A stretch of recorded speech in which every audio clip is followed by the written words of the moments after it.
You wake beneath a soft blanket, silence an alarm with your thumb, and walk into a kitchen where clean water appears by turning a handle. At 12, your morning might mean cereal, school, a backpack, and a parent reminding you that your shoes are still in the hallway. You are protected by locks, laws, medicine, refrigeration, and an entire civilization quietly agreeing that you are still a child. Now pull all of that away. No school bus, no grocery store, no police, antibiotics, birth control, or guaranteed dinner. By 12, your ancestors might carry water, watch younger children gather food, tend to animals, or work beside adults. And in some societies, a girl that age could already be promised in marriage or become pregnant. So the question is simple. Did ancient humans really have children at 12? And if that age was dangerously young even then, why did childhood sometimes seem to end so fast? First, you have to separate four things that modern people often mash together: puberty, sex, marriage, and parenthood. They are not the same event. Menarche, the first menstrual period, only means the reproductive system has started cycling. It does not mean the pelvis has finished growing, the brain has finished developing, or pregnancy is suddenly safe. Here's what nobody tells you. For much of the past, puberty may actually have arrived later than it does for many well-fed children now. A 2016 historical review placed menarche around 14 in classical and medieval populations, often within a range of 12 to 15, while industrial-era hardship pushed it toward 15 or 16. In wealthy modern countries, better nutrition and health helped pull the average toward 12 or 13. Bones tell a similar, messier story. Researchers studying adolescent skeletons from medieval England found that growth and pubertal development could continue well into the late teens and early 20s. 2. Some female remains outside London showed skeletal changes associated with menarche, around 16 or 17, and London samples appeared even later, although cemetery evidence can be distorted because the dead do not perfectly represent the living. Think about that for a second. The famous age of 12 was not a universal biological starting gun. It was sometimes a legal or social boundary placed on top of a body that was still growing. And when you look at people living by hunting and gathering, the 12-year-old mother idea becomes even shakier. Among the Baka of southeastern Cameroon, researchers found the earliest first births at 16 and the average at 18. Across several foraging populations in the same comparison, first reproduction usually clustered around 18 or 19. The Pume of Venezuela were unusually early, at about 15 and a half. Modern foragers are not frozen Stone Age survivors. They live in the present, with their own histories, neighbors, diseases, and pressures. But they give you an imperfect window into what a mobile life without farms, factories, or supermarkets demands, and that window suggests most ancient girls were probably not routinely giving birth at 12. That changes the mystery. The real question is not why every ancient child became a parent at 12. It is why some societies pushed marriage and motherhood so close to the first possible moment. Then comes the brutal math of survival. You have probably heard that ancient people died at 30, so they needed babies immediately. That is misleading. A life expectancy of 30 does not mean everybody dropped dead on their 30th birthday. It means enormous numbers of babies and children died early, dragging the average downward. At Indian Knoll, a hunter-gatherer archaeological site in Kentucky used around 2500 BCE, estimates suggest roughly 30% died in the first year of life, and about 56% never reached puberty. 3. Those numbers are debated and ancient cemeteries are never perfect spreadsheets, but the broader pattern is painfully clear. Your ancestors did not face a tiny adult lifespan, so much as a terrifying chance of never reaching adulthood.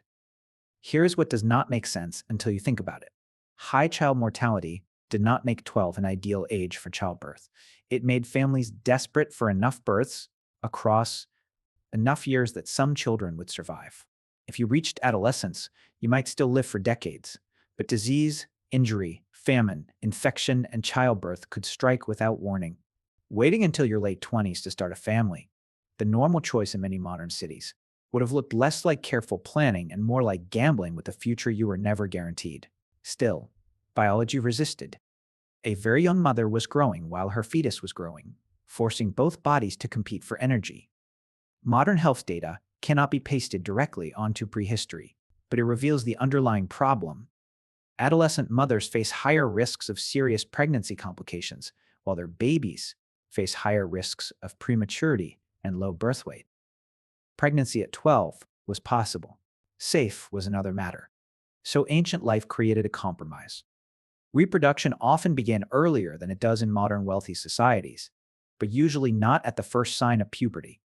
Your ancestors needed time to grow strong enough to survive. The birth itself now added another pressure. Work began long before adulthood.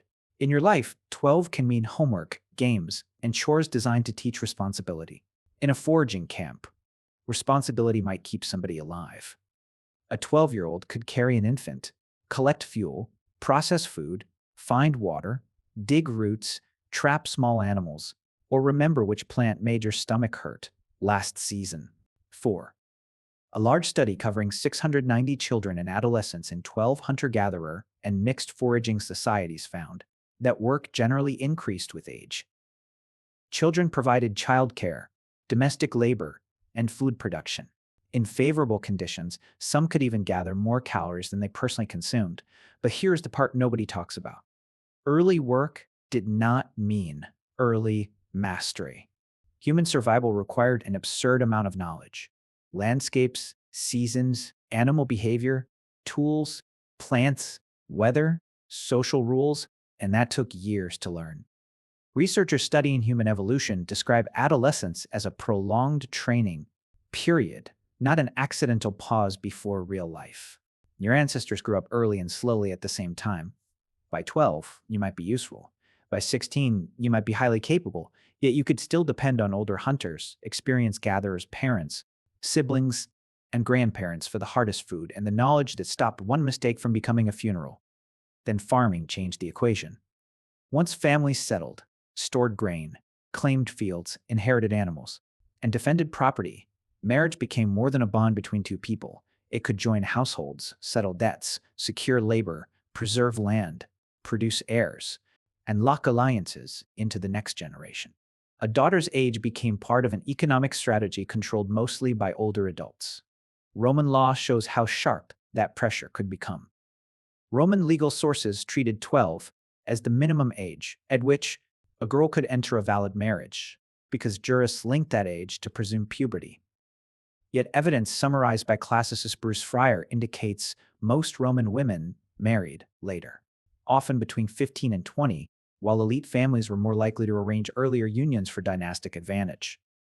Ancient physicians, such as Cyrannus, even warned that sexual activity so young was dangerous. Think about what that means.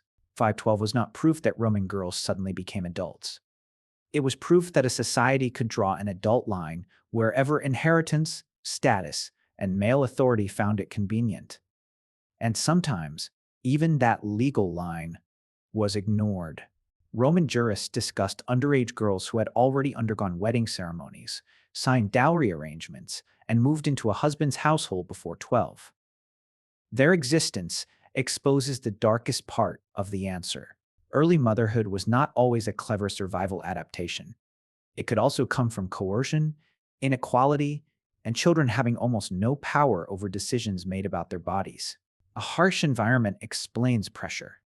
It does not erase harm. But a young mother was rarely expected to raise a baby alone, and this is the final piece that makes early reproduction possible at all.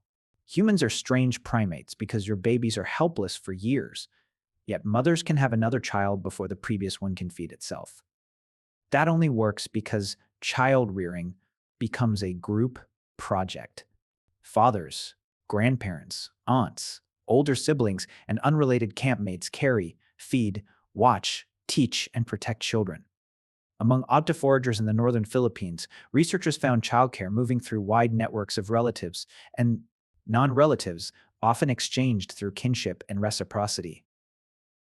Other work in age-to camps shows children joining playgroups that also protect and occupy younger children, freeing mothers to gather food or care for another infant.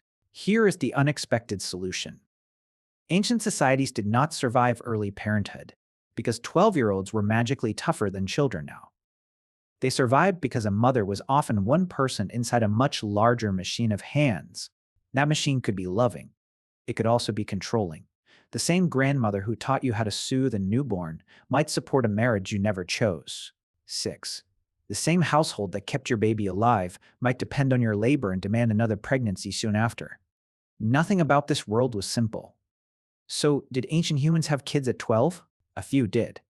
Some ancient legal systems allowed marriage at 12, and some families pushed girls even earlier. But the best evidence does not support the idea that 12-year-old motherhood was the ordinary human pattern across prehistory. Most of your foraging ancestors probably reached first birth later in adolescence. Their bodies needed time. Their skills needed time. Their communities knew, through experience written in scars and graves, that birth could kill. What pushed parenthood earlier was not one thing. Death arrived without warning. Work began young. Farming turned marriage into property strategy. Contraception was unreliable or absent. Adults controlled children's choices.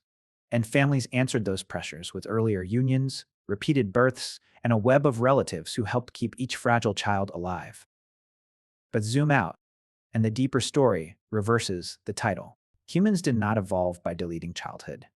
You evolved one of the longest childhoods on Earth because your giant social brain, complicated tools, dangerous food, and impossible babies required years of learning and cooperation. Ancient societies sometimes compressed that childhood under pressure, but biology never stopped sending the bill. Tomorrow morning, you may wake beneath the same blanket, hear the same alarm, and turn the same handle for clean water.